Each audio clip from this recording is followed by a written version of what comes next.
Candy താഴ്വരയിലെ പെൺപുലികൾ. കുട്ടിക്കാലം തൊട്ടേ മനസ്സിലേറെ തങ്ങി നിൽക്കുന്നതാണ് ശ്രീലങ്കയിലെ കച്ചവട കഥകൾ. ഭൂരിപക്ഷവും സിംഹളർ വസിക്കുന്ന ശ്രീലങ്ക എന്ന സിലോണിനെക്കുറിച്ച് കുട്ടിക്കാലത്ത് തന്നെ ധാരാളം സംഭവബഹുലമായ കഥകൾ തറവാട്ടിലെ കാരണവന്മാർ വാതോരാതെ സംസാരിക്കുന്നത് കേട്ടാണ് ഞാൻ വളർന്നത്.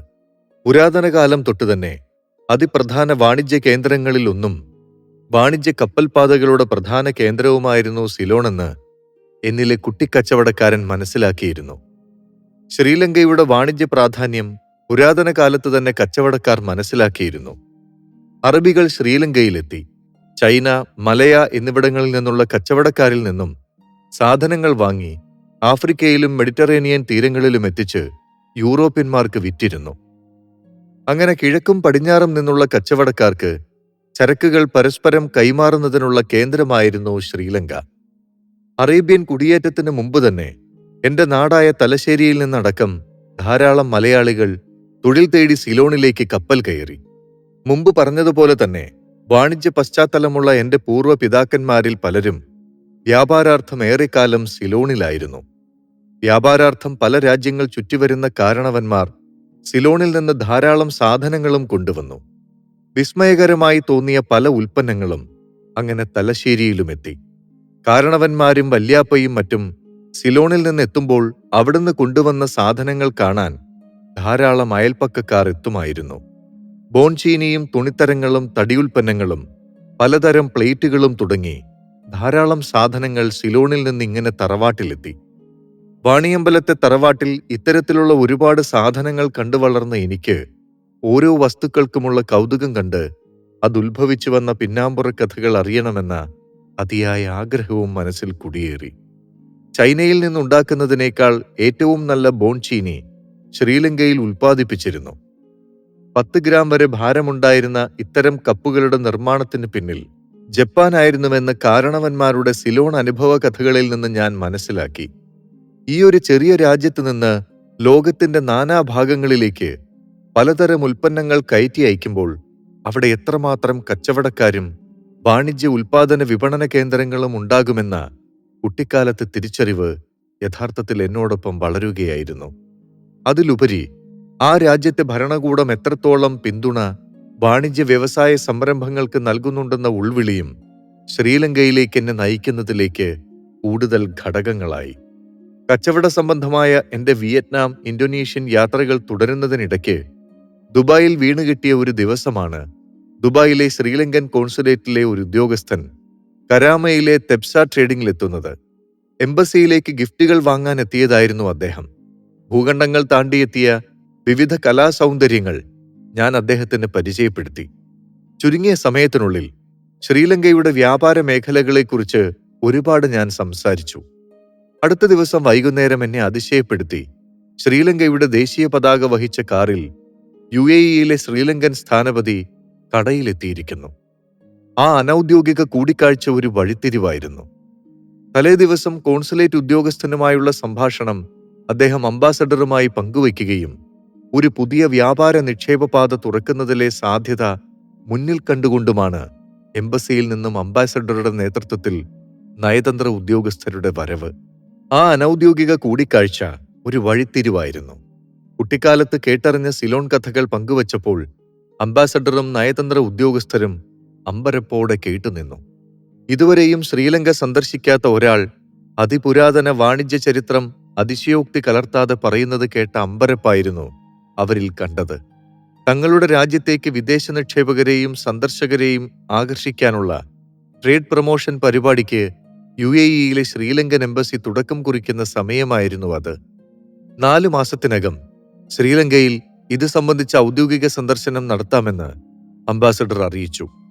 വൈവിധ്യ സാംസ്കാരിക പൈതൃകങ്ങൾ വിളിച്ചോതുന്ന ആർട്ടുകളും ക്രാഫ്റ്റ് ഉൽപ്പന്നങ്ങളും സമ്മാനിച്ചാണ് ഞാൻ അവരെ മടക്കി അയച്ചത്. 4 മാസത്തെ കാത്തിരിപ്പ് എന്നെ സംബന്ധിച്ചിടത്തോളം സുദീർഘമായി തോന്നി. കേവലം 10 ദിവസം കൊണ്ട് വിസയും ടിക്കറ്റും ശരിയാക്കി. പൂർവ്വകാരണവന്മാർ വാണിയമ്പലത്തെ തറവാട്ടിന്റെ പൂമുഖത്തിരുന്ന് വാതോരാതെ സംസാരിച്ചിരുന്ന സിലോൺ കഥകളെ ഊർജമാക്കി ഞാൻ ലങ്കയിലേക്ക് പറന്നു. അക്കാലത്ത് ഏറ്റവും മികച്ച എയർലൈനറുകളിൽ ഒന്നായ ശ്രീലങ്കൻ എയർലൈൻസിൽ തലസ്ഥാനമായ കൊളംബോയിലേക്കായിരുന്നു ആദ്യ ശ്രീലങ്കൻ പറക്കൽ. രാത്രി ഉറക്കം കഴിഞ്ഞ് കൊളംബോ നഗരം മിഴിതുറക്കുന്ന പുലരിയിലേക്കാണ് ഞാൻ ചെന്നിറങ്ങിയത്. പ്രത്യേക രീതിയിൽ സാരി ധരിച്ച ശ്രീലങ്കൻ യുവതികളായ എയർ ഹോസ്റ്റസുമാർ സ്നേഹവായ്പോടെ ശുഭദിനം നേർന്നു. എന്തോ ഒരു പ്രത്യേക കാന്തശക്തിയുള്ളവരാണ് ശ്രീലങ്കൻ യുവതികളെന്ന് എനിക്ക് അന്നേരം തോന്നി. എമിഗ്രേഷനും ബാഗേജ് ക്ലിയറൻസും തീർത്ത് പെട്ടെന്ന് തന്നെ വിമാനത്താവളത്തിന് പുറത്തെത്തി. തലശ്ശേരിയിലെ തറവാട്ടിൽ നിന്ന് കേട്ടറിഞ്ഞ സിലോണിന്റെ കച്ചവട വിശേഷങ്ങൾ ഒരു വേള മനസ്സിലൂടെ മിന്നിമറഞ്ഞു. മുസ്ലിം വ്യാപാരികൾക്ക് മേൽക്കോയ്മയുണ്ടായിരുന്ന തുറമുഖ നഗരമാണ് കൊളംബോ. ഗുഡ് ഹോപ്പ് മുൻപ് ചുറ്റിയുള്ള നീണ്ട യാത്രയ്ക്ക് മുമ്പായി ഇടത്താവളമായി ശ്രീലങ്കയെ ഉപയോഗപ്പെടുത്തിയ പോർച്ചുഗീസുകാർ പിന്നീട് കൊളംബോ തുറമുഖത്ത് ആധിപത്യമുറപ്പിച്ച കാര്യങ്ങളും കാരണവന്മാരിൽ നിന്ന് കേട്ടു മനസ്സിലാക്കിയിരുന്നു. വിമാനത്താവളത്തിന് കുറച്ചു മാറി മാർക്കറ്റിനടുത്ത് സാധാരണ നിലയിലുള്ള ഒരു ലോഡ്ജിലാണ് ഞാൻ മുറിയെടുത്തത്. യാത്രാക്ഷീണം തീർക്കാൻ വിചാരിച്ചാൽ കൊളംബോയുടെ അന്നത്തെ പ്രഭാതം നഷ്ടപ്പെടുമെന്ന തിരിച്ചറിവിൽ പ്രാഥമിക കൃത്യങ്ങൾ വേഗത്തിൽ നിർവഹിച്ച് ലോഡ്ജിൽ നിന്ന് കിട്ടിയ പ്രാതലും കഴിച്ച് പുറത്തിറങ്ങി. പലതരം ആളുകൾ സ്ട്രീറ്റിലൂടെ അങ്ങോട്ടും ഇങ്ങോട്ടും നടന്നകലുന്നു. തൊഴിലിടങ്ങളിലേക്കുള്ള യാത്രയാകണം. അതിരാവിലെ ആയതിനാൽ റോഡിൽ വാഹനങ്ങൾ നന്നേ കുറവാണ്. ഒരു ഓട്ടോ പിടിക്കാനുള്ള ശ്രമമായിരുന്നു പിന്നീട്. 3 വീലർ, ടക് ടക് എന്നീ പേരുകളിലാണ് ഇവിടെ ഓട്ടോ അറിയപ്പെടുന്നത്. സ്ട്രീറ്റിലേക്കിറങ്ങി എനിക്ക് ഒരു വശത്ത് നിറയെ ക്രോസ് റോഡുകൾ കാണാനായി. നഗരത്തിന്റെ കിടപ്പ് ആ വശത്തേക്കാണെന്ന് ഞാൻ മനസ്സിലാക്കി. പല നിറത്തിലുള്ള ഓട്ടോകൾ എന്നെ കടന്നുപോയി. 6 മണിയോടെ തന്നെ ഞാൻ ഓട്ടോ പിടിച്ചു. പ്രഭാതത്തിന്റെ തിരക്കുകളിൽ നഗരം അമരുന്നതിന് മുമ്പ് തന്നെ നഗരം ചുറ്റണമെന്നെനിക്ക് നിർബന്ധമുണ്ടായിരുന്നു. ലൈബ്രറികൾ കൂടുതലായുള്ള ഭാഗത്തേക്കായിരുന്നു എന്റെ യാത്ര. ശ്രീലങ്കയിലെത്തുന്ന ടൂറിസ്റ്റുകൾ കൂടുതൽ സന്ദർശിക്കുന്ന ഗ്രന്ഥശാലകളിലേക്കാണ് ഡ്രൈവർ ഓട്ടോ തിരിച്ചത്. നഗരഭംഗി ആസ്വദിക്കലല്ല എന്റെ ലക്ഷ്യമെന്നതിനാൽ സെക്കൻഡ് ഹാൻഡ് ബുക്കുകൾ ലഭിക്കുന്ന ലൈബ്രറികളും പുസ്തക വിൽപ്പന കേന്ദ്രങ്ങളുമുള്ള ഭാഗത്തേക്ക് ഓട്ടോ തിരിക്കാൻ ആവശ്യപ്പെട്ടു. ആദ്യമായിട്ടൊരു വിദേശി ഓട്ടോ സവാരിക്കിടയിൽ ഇങ്ങനെ ഒരു ആവശ്യം പറയുന്നത് കേട്ട ഡ്രൈവർ സിംഹള ഭാഷയിൽ എന്തൊക്കെയോ പറഞ്ഞു. വിനോദസഞ്ചാരികൾക്ക് അവരുടെ മനസ്സിൽ എഴുതിയിട്ട വ്യാഖ്യാനത്തിൽ നിന്ന് വിരുദ്ധമായവയാണല്ലോ ഞാൻ പറയുന്ന കാര്യങ്ങൾ. കുറച്ചധികം ചുറ്റി നിരനിരയായി പഴയ പുസ്തകങ്ങൾ ലഭ്യമാകുന്ന ഒരു സ്ട്രീറ്റിൽ എന്നെ ഡ്രൈവർ ഇറക്കി. ശ്രീലങ്കയുടെ ആധികാരികമായ പൂർവ്വകാല ചരിത്രവും എവിടെയൊക്കെ എന്തെല്ലാം മെറ്റീരിയലുകൾ ലഭ്യമാകും, കാലാവസ്ഥ എങ്ങനെ, കാലാവസ്ഥാ വ്യതിയാനവും കച്ചവടത്തിന്റെ ഒഴുക്കും എങ്ങനെയാണ് എന്നൊക്കെ അറിയലാണ് എന്റെ ലക്ഷ്യം. സമയമെടുത്ത് ഞാൻ പുസ്തകങ്ങൾ തിരിഞ്ഞുകൊണ്ടേയിരുന്നു.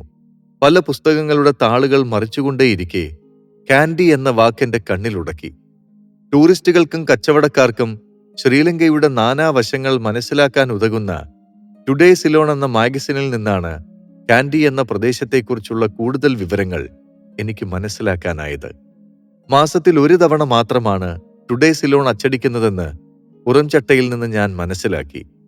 1946 ഡിസംബർ, 1951 ജനുവരി മാസങ്ങളിൽ പ്രസിദ്ധീകരിച്ചവയായിരുന്നു അത്. സിലോണിന്റെ ഓരോ മാറ്റങ്ങളും പുതിയ കാര്യങ്ങളും അകംതാളുകളിൽ വിശദീകരിക്കുന്നു. ഭൂമിശാസ്ത്ര വിവരങ്ങൾക്കൊപ്പം എവിടെയെല്ലാം എന്തെല്ലാം ഉണ്ടെന്നുള്ള കാര്യം മാഗസിനിൽ നിന്ന് ഞാൻ ഗ്രഹിച്ചെടുത്തു. കൂട്ടത്തിൽ സിംഹളരുടെ പൈതൃകം വെളിപ്പെടുത്തുന്ന മാഗസിൻ രീതിയിലുള്ള പല വലിപ്പത്തിലുള്ള പുസ്തകങ്ങളും ചിത്രങ്ങളും ഭൂമിശാസ്ത്ര വിവരങ്ങളും എമ്പാടം അടയാളപ്പെടുത്തുന്ന പഴയ പുസ്തകങ്ങളും വില കൊടുത്ത് സ്വന്തമാക്കി. കെട്ടിലും മട്ടിലും നിരവധി പ്രത്യേകതകൾ ആ പുസ്തകങ്ങൾക്കുണ്ടായിരുന്നു. ഒരു കൊച്ചു ലൈബ്രറി കൈപ്പിടിയിൽ ഒതുക്കിയാണ് ഞാൻ തിരികെ മുറിയിലെത്തിയത്. ലോകത്തിന്റെ പല ദിക്കുകളിൽ നിന്ന് ശേഖരിച്ചതും വ്യക്തികൾക്ക് സമ്മാനമായി ലഭിച്ചതുമായ അപൂർവം പുസ്തകങ്ങളുടെ വലിയൊരു ശേഖരം സ്വന്തമായുണ്ട്. 2 ദിവസത്തേക്ക് മുറിയെടുത്തിരുന്നെങ്കിലും അന്ന് തന്നെ ചെക്കൗട്ട് ചെയ്തു. ധൃതിയിലുള്ള എന്റെ പോക്ക് ഹോട്ടൽ അധികൃതരെ തെല്ലൊന്ന് കൺഫ്യൂഷനാക്കി. അവർക്കൊരു ചിരി പാസാക്കി ചരക്കുകളുമായി പോകുന്ന ഒരു ട്രക്കിൽ എന്റെ സാധനങ്ങൾ എടുത്തിട്ട് കാൻഡിയിലേക്കായി അടുത്ത യാത്ര. സിംഗിൾ ലൈൻ റോഡിലൂടെ 6-7 മണിക്കൂറോളം സമയമെടുത്താണ് കാൻഡിയിലെത്തിയത്. ഇപ്പോൾ സമയം വൈകുന്നേരം 6 മഴക്കാലത്തിന്റെ പ്രതീതിയായിരുന്നു അവിടെങ്ങും. ഇരുട്ട് കലർന്ന വൈകുന്നേരം വല്ലാത്തൊരാകർഷണമായി. ചെറിയൊരു മഴയ്ക്ക് ശേഷം ഇരുൾ നീങ്ങി. മനസ്സിനും ശരീരത്തിനും കുളിർമയേകി തണുത്ത കാറ്റ് തഴുകി തലോടി. ബ്രിട്ടീഷുകാർ സുഖവാസത്തിന് തെരഞ്ഞെടുത്ത സ്ഥലമാണ് കാൻഡി. സാധാരണ ജനങ്ങൾ നിറഞ്ഞ ഒരിടം. അധികവും ബുദ്ധമതക്കാരാണ്. തേയിലത്തോട്ടങ്ങൾ നിറഞ്ഞ കാൻഡി താഴ്വരയിലെ കുന്നുകൾക്കിടയിലെ കാൻഡി നഗരം നയനാനന്ദകരമാണ്. ഇടയ്ക്കിടെ കുന്നുകളും മനുഷ്യനിർമ്മിത തടാകങ്ങളുമുള്ള കാൻഡിയിൽ നിരവധി വിനോദസഞ്ചാരികളും എത്തുന്നുണ്ട്. പോർച്ചുഗീസ് ബ്രിട്ടീഷ് ആധിപത്യമുണ്ടായിരുന്ന സ്ഥലമെന്ന നിലയ്ക്ക് അവരുടെ ജീവിതശൈലിയെ അനുസ്മരിപ്പിക്കുന്ന വാസ്തുശില്പ ചാരുതയേകുന്ന നിരവധി കെട്ടിടങ്ങളും ഹോട്ടലുകളും കാൻഡിയിലുണ്ട്. യുനെസ്കോയുടെ ലോക പൈതൃക കേന്ദ്ര പട്ടികയിൽ ഇടം പിടിച്ച സ്ഥലം കൂടിയാണിത്. ശ്രീബുദ്ധന്റെ ഒരു പല്ല് സൂക്ഷിച്ചിരിക്കുന്ന ടെമ്പിൾ ഓഫ് ടൂത്ത് എന്ന ബുദ്ധക്ഷേത്രം സ്ഥിതി ചെയ്യുന്നതിനാൽ തന്നെ പ്രധാന ബുദ്ധ തീർത്ഥാടന കേന്ദ്രം കൂടിയാണ് കാൻഡി. പഴമയോടൊപ്പം ആഢ്യത്വവും തുളുമ്പുന്ന ഭീമൻ തൂണുകളും മരത്തടിയിൽ തീർത്ത ഗോവണി പടികളുമുള്ള 150ഓളം വർഷം പഴക്കമുള്ള പൗരാണിക വാസ്തുവിദ്യ വിളിച്ചോതുന്ന ഹോട്ടലുകളിലൊന്ന് എന്നെ വല്ലാതെ ആകർഷിച്ചു. കാൻഡിയുടെ മനോഹാരിത നൽകിയ എനർജിയും പ്രകൃതിയുടെ തണുപ്പിലലിഞ്ഞുള്ള ഉറക്കവും എന്നെ കൂടുതൽ ആവേശഭരിതനാക്കി.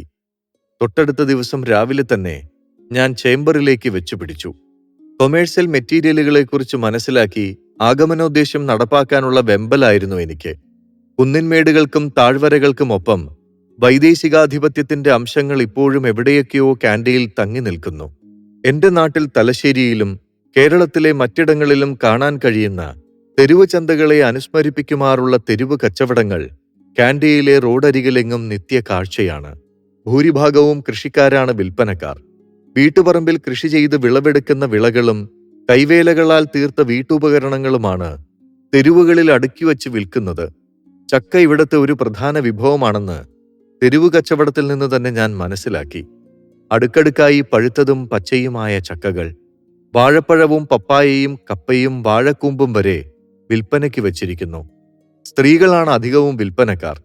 വീട്ടുപറമ്പിലെ ഇലക്കറികളും കച്ചവടത്തിൽ ഇടം പിടിച്ചിട്ടുണ്ട്. കൂട്ടത്തിൽ ചിലർ അടക്കയും പുകയിലയും വിൽക്കുന്നുണ്ട്. തലശ്ശേരിയിലെ വീട്ടിൽ ഉമ്മ അടുക്കളയിൽ ഉപയോഗിച്ചിരുന്ന ചിരട്ടക്കയിലുകൾക്ക് സമാനമായി ചിരട്ട കൊണ്ടുള്ള തവികളും വലിയ കയിലുകളും ധാരാളമായി കാണാനായി. വലിയൊരു മാറ്റമെന്തെന്നാൽ ഇന്ന് കണ്ട കച്ചവടമല്ല നാളെ കാണുന്നത്. ഓരോ ദിവസവും ലഭ്യമാകുന്ന വിഭവങ്ങളാണല്ലോ വിൽപ്പനയ്ക്ക് കൊണ്ടുവരുന്നത്. ഇന്ന് പപ്പായയാണെങ്കിൽ നാളെ ചീരയായിരിക്കും, മറ്റന്നാൾ ധാരാളമായി കപ്പയും കാണാം. തലശ്ശേരിയിൽ കണ്ടിരുന്ന നാട്ടുചന്തകളോട് ആഭിമുഖ്യം പുലർത്തുന്ന വിഷാംശം ഒട്ടും കലരാത്ത ജൈവ ഉൽപ്പന്നങ്ങളായിരുന്നു ഇവകൾ. ദുബായിൽ നിന്ന് ശ്രീലങ്കൻ അംബാസഡർ നൽകിയ രേഖകളും മറ്റും ചേംബറിലുള്ളവരുമായുള്ള ആശയവിനിമയം എളുപ്പത്തിലാക്കി. അവിടെ നിന്ന് ഒരുപാട് ചിത്രങ്ങൾ എനിക്ക് പകർത്താനുണ്ടായിരുന്നു. ഇന്നത്തെ പോലെ ക്യാമറയുള്ള മൊബൈൽ ഫോണുകൾ ഇല്ലാത്ത കാലമാണത്. എന്റെ ക്യാമറയുടെ ബാറ്ററി ചാർജ് തീർന്നത് ഞാൻ ശ്രദ്ധിച്ചതുമില്ല.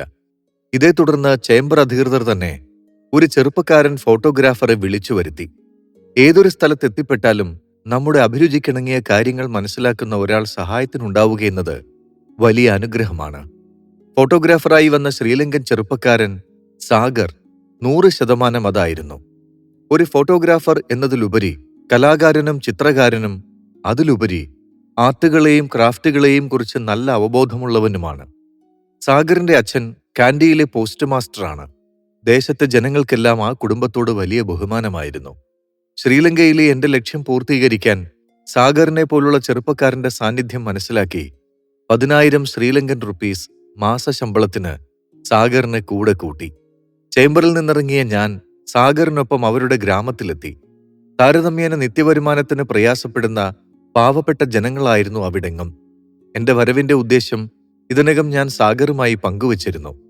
ഞാൻ വിഹരിക്കുന്ന മേഖലയിൽ സാഗറിനും താൽപ്പര്യമുള്ളതിനാൽ കാര്യങ്ങൾ എളുപ്പമായി. അങ്ങനെയാണ് ആദ്യഘട്ടമെന്ന നിലയിൽ പഴയ ന്യൂസ് പേപ്പറുകളെ റോ മെറ്റീരിയലാക്കി പ്രദേശത്തെ ഓരോ വീടും കേന്ദ്രീകരിച്ച് വിവിധ ഉൽപ്പന്നങ്ങൾ നിർമ്മിക്കുന്നതിന് തുടക്കമിട്ടു. 80ഓളം പ്രോഡക്റ്റുകൾക്കാണ് തുടക്കത്തിൽ രൂപം നൽകിയത്. പ്രദേശത്തെ എല്ലാ വീടുകളിലും ദിവസേന 4-5 കിലോ പേപ്പർ വേസ്റ്റ് ഇതിനായി എത്തിച്ചു നൽകി. ഉൽപ്പന്നങ്ങൾ രൂപപ്പെടുത്താൻ പശയ്ക്കായി തലേ ദിവസത്തെ ചോറും അരിമണിയും മറ്റും മിശ്രിത രൂപത്തിലാക്കി. കാൻഡിയിലെ ഗ്രാമീണ വനിതകൾ ഞാൻ വിചാരിച്ചതിലും കൂടുതൽ കഴിവുള്ളവരാണെന്ന ബോധ്യം എനിക്കുണ്ടായി. സിലോണിന്റെ സാംസ്കാരിക തനിമയുടെ അംശമുണ്ടായിരുന്നു ഓരോ പ്രോഡക്റ്റുകൾക്കും. അവസരങ്ങളുടെ വാതായനം തുറന്നുകൊടുത്തപ്പോഴാണ് കാൻഡി കുന്നുകളിലെ പെൺപുലികളായ കലാവിദഗ്ധകളുടെ വൈഭവം പുറം ലോകമറിഞ്ഞത്. ആദ്യഘട്ടത്തിൽ ഫ്രീയായി കുറേയധികം പേപ്പറുകൾ ലഭിച്ചിരുന്നു. നിർമ്മാണം പുരോഗമിക്കവേ പിന്നെ പേപ്പറിനും ഡിമാൻഡായി തുടങ്ങി. പിന്നെ 6-7 ശ്രീലങ്കൻ റുപ്പി നിരക്കിൽ പേപ്പറുകൾ എത്തിക്കാൻ തുടങ്ങി. ചുരുങ്ങിയ ദിവസങ്ങൾ കൊണ്ട് പ്രദേശത്തെ വീടുകളിലെ സ്ത്രീകൾക്ക് നല്ല വരുമാനം കണ്ടെത്താൻ ഇതിലൂടെ കഴിഞ്ഞതിൽ ഭരണകൂടത്തിന്റെ ഭാഗത്തുനിന്ന് അകമഴിഞ്ഞ പിന്തുണ ലഭിച്ചു. പേപ്പർ ഡിമാൻഡിന്റെ കാര്യം ഗവൺമെന്റ് അതോറിറ്റികളുമായും ഞാൻ പങ്കുവച്ചു. ഹോട്ടലുകളിൽ ദിവസേന റൂമുകളിൽ എത്തിച്ചു നൽകുന്ന പേപ്പറുകൾ വായന കഴിഞ്ഞാൽ റീകളക്ട് ചെയ്ത് കാൻഡിയിലേക്ക് എത്തിച്ചു നൽകുന്ന സംവിധാനത്തിലൂടെ അതിനും പരിഹാരമായി. കാൻഡിയിലെ എന്റെ ആദ്യ നാളുകളിൽ കാൻഡി ഹോസ്പിറ്റലിനടുത്ത് ജനങ്ങൾ ആശ്രയിച്ചിരുന്ന ഓട്ടോകൾ വിരലിലെണ്ണാവുന്നവയായിരുന്നു. വർഷങ്ങൾ പിന്നിടവേ കാൻഡിയിലെ വീടുകൾ തോറും ഓരോ യൂണിറ്റുകളായി പ്രവർത്തിച്ചുള്ള കോട്ടൺ ഉൽപ്പന്നങ്ങളുടെ നിർമ്മാണം. 140ഓളം ഓട്ടോറിക്ഷകൾ നിരനിരയായി നിർത്തുന്ന സ്റ്റാൻഡായി അവിടം രൂപാന്തരപ്പെട്ടു. കാൻഡി കുന്നുകളിലെ വീടുകളിലെ കുടുംബിനികളായ 650ഓളം സ്ത്രീകൾക്ക് കോട്ടേജ് ഇൻഡസ്ട്രിയുമായി ബന്ധപ്പെട്ട് തൊഴിൽ നൽകാനും സാധ്യമായി. അടുക്കള ജോലിയോടൊപ്പം തന്നെ നാനാവിധത്തിലുള്ള കോട്ടൺ ഉൽപ്പന്നങ്ങളും വനിതകൾ സൃഷ്ടിച്ചെടുത്തു. ഇതിനായി സെക്കൻഡ് ഹാൻഡ് തയ്യൽ മെഷീനുകൾ ഓരോ വീടുകളിലേക്കും വാങ്ങി നൽകി. ഫാക്ടറി സ്റ്റൈലിൽ നിന്ന് മാറിയുള്ള ഒരു രീതിയായിരുന്നു. ശരാശരി 250-300 ശ്രീലങ്കൻ റുപ്പി വരുമാനം ലഭിച്ചിരുന്ന പ്രദേശത്തെ പുരുഷന്മാരെക്കാൾ പീസ് വർക്കിന് 150-200 റുപ്പി വരെ സ്ത്രീകൾക്ക് വരുമാനം ലഭിക്കാനും തുടങ്ങി. ഇന്നത് 900 വരെ എത്തി നിൽക്കുന്നു. വാഴയിലയും മറ്റ് ചെടികളും നാരുകളും ഉപയോഗിച്ച് പിന്നെയും പലവിധ ഉൽപ്പന്നങ്ങൾ ലങ്കൻ വനിതകൾ സൃഷ്ടിച്ചെടുത്തു. ഇതിനോടകം തന്നെ പലതവണ ടെമ്പിൾ ഓഫ് ടൂത്തിൽ കോട്ടേജ് ഇൻഡസ്ട്രിയെക്കുറിച്ച് 100 കണക്കിന് ആളുകൾക്ക് ഞാൻ ക്ലാസ് എടുത്തു. ഗവൺമെന്റ് ഡിപ്പാർട്ട്മെന്റുകളാണ് ക്ലാസുകൾ അത്രയും സംഘടിപ്പിച്ചത്. ബുദ്ധസന്യാസിമാരുടെ വലിയ പിന്തുണയും ഇതിനുണ്ടായി. ക്ഷേത്രത്തിലെ വിവിധ പരിപാടികൾക്ക് അതിഥിയായി എന്നെ ക്ഷണിക്കുമ്പോഴൊക്കെയും വലിയൊരു തൊഴിൽ നൈപുണ്യ വികസനത്തിലേക്കുള്ള വേദിയായി അത് മാറി. 100% പരിസ്ഥിതി സൗഹൃദ ഉൽപ്പന്നങ്ങൾക്ക് ആവശ്യക്കാരുമേറി വന്നു. പാച്ചോറ് തിന്ന് വിശപ്പടക്കിയിരുന്ന വീടുകളിലെ ജീവിത നിലവാരത്തിനും ഇതിലൂടെ മാറ്റം വന്നു. വിവിധ രാജ്യങ്ങളിലെ സർക്കാർ ഓഫീസുകളാണ് പ്രകൃതി സൗഹൃദ ഉൽപ്പന്നങ്ങൾ ധാരാളമായി ആവശ്യപ്പെട്ടത്. ഇക്കോ ഫ്രണ്ട്ലി ഉൽപ്പന്നങ്ങൾ വേണമെന്ന ഓസ്ട്രേലിയൻ ഗവൺമെന്റിന്റെ തീരുമാനപ്രകാരം ശ്രീലങ്കൻ തനതുൽപ്പന്നങ്ങൾ ഏഷ്യയും കടന്നു. പെൻ ഹോൾഡറുകൾ, പെൻസിലുകൾ, ഫ്ലവർ വേസുകൾ എന്നിവയ്ക്കായിരുന്നു ഏറെ ഡിമാൻഡ്. വീടുകൾ കേന്ദ്രീകരിച്ചുള്ള പ്രോഡക്റ്റുകളുടെ നിർമ്മാണം പിന്നീട് പ്രദേശത്ത് തന്നെ ഒരു വീട് വാടകയ്ക്കെടുത്ത് യൂണിറ്റാക്കി അങ്ങോട്ട് മാറ്റി.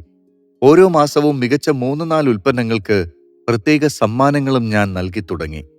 പ്രകൃതിയുടെ മടിത്തട്ടിൽ നിന്ന് വ്യത്യസ്തവും ആകർഷകവുമായ പുതിയ പുതിയ ഉൽപ്പന്നങ്ങൾ നിർമ്മിച്ചെടുക്കാൻ കലാകാരികൾ ശ്രമിച്ചുകൊണ്ടേയിരുന്നു. ശ്രീലങ്കയിലെ വിവാഹ ചടങ്ങുകളിൽ ഒരു പ്രധാന ഘടകമാണ് പൂക്കൾ. കച്ചവടത്തിന്റെയും മറ്റും ഭാഗമായി പല ലോകരാജ്യങ്ങൾ സഞ്ചരിച്ച എനിക്ക് ശ്രീലങ്കയിലെ വിവാഹ ചടങ്ങുകളിൽ ഉപയോഗിക്കുന്ന പൂക്കൾ ഒരു അത്ഭുതമായിരുന്നു. ഏറ്റവും ചെറിയ ഒരു വിവാഹത്തിന് പോലും 50,000 ശ്രീലങ്കൻ റുപ്പീസിനുള്ള പൂക്കൾ ഉപയോഗിക്കും. ലോഡ് കണക്കിന് പൂക്കളാണ് ഓരോ വിവാഹ ചടങ്ങുകൾക്ക് ശേഷവും വേസ്റ്റാക്കി കളയുന്നത്. ഇങ്ങനെയുള്ള പൂക്കൾ ശേഖരിച്ച് പേപ്പർ വേസ്റ്റിനൊപ്പം വലിയ വീപ്പകളിൽ നിറയ്ക്കും. ഇതോടൊപ്പം പലവിധത്തിലുള്ള പുല്ലുകളും പഴയ കാർഡ്ബോർഡുകളും കൂട്ടിക്കലർത്തി ദിവസങ്ങൾക്ക് ശേഷം ഇത് ഉണക്കി ആശംസാ കാർഡുകളും വിവാഹക്ഷണ പത്രികകളും നിർമ്മിച്ചെടുത്തു. ഇത്തരത്തിൽ നിർമ്മിച്ച ക്രിസ്മസ്, ഈദ് ആശംസാ കാർഡുകൾ വലിയ സ്വീകാര്യത നേടി. പൂർണ്ണമായും പ്രകൃതിദത്തമായ കാർഡുകൾ ശ്രീലങ്കൻ അതിർവരമ്പുകൾക്കപ്പുറമെത്തി. പല രാജ്യങ്ങളിലെ യൂണിറ്റുകളിൽ പരീക്ഷിച്ചതുപോലെ ശ്രീലങ്കയിലും വേസ്റ്റ് തടികളിൽ നിന്നും മരമീർന്നു കിട്ടുന്ന ഈർച്ചപ്പൊടിയിൽ നിന്നും ധാരാളം ജീവൻ തുടിക്കുന്ന ശില്പങ്ങൾ കടൽ കടന്നു. ഒരു പ്രദേശത്തെ വികസനത്തോടൊപ്പം തന്നെ പൗരന്മാർക്ക് തൊഴിലവസരങ്ങൾ തുറന്നു കിട്ടുന്ന ഏതൊരു പ്രവൃത്തിയെയും അകമഴിഞ്ഞ് പിന്തുണയ്ക്കുകയെന്ന ഭരണകൂട ഉദാരതയാണ് ശ്രീലങ്കൻ ഭരണാധികാരികളിൽ ഞാൻ കണ്ടത്. ദുബായിലെ ആന്റിക് മ്യൂസിയത്തിലെ ശ്രീലങ്കൻ സെക്ഷന്റെ ഉദ്ഘാടനത്തിന് ശ്രീലങ്കൻ ഗവർണർ ഏകനായികനോടൊപ്പം ഒഫീഷ്യലുകളുടെ ഒരു പട തന്നെയുണ്ടായിരുന്നു. തറവാട്ട് കാരണവന്മാരിൽ നിന്ന് കേട്ട സിലോൺ കഥകളുടെ ആഴങ്ങളിലേക്ക് ഞാൻ ഇറങ്ങിച്ചെന്ന നാളുകളായിരുന്നു ശ്രീലങ്കയിലുണ്ടായിരുന്ന ദിനങ്ങൾ അത്രയും. തലശ്ശേരിയുടെ വ്യാപാര പെരുമ പോലെ തന്നെ ശ്രീലങ്കയും അനുഭവവേദ്യമാണ്.